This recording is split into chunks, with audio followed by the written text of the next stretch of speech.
Hello and welcome everybody. Uber stock on 26 November. Let's see that step by step. If you are new to this video, don't forget to subscribe and like. We go for the 22 USD here, and if we wanted to for the spike here, it's going to be about 14. So I think this is going to be here also about 60. So I think this is going to be referring back for if we multiply this value by 4, it's going to give us this value.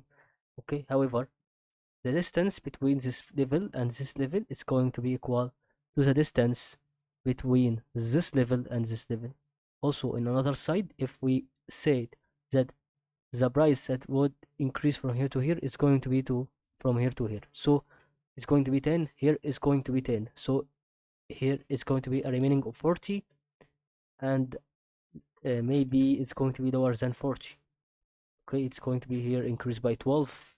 Not even, not always, but okay, it's going to be nearly approaching what we wanted in Uber stock.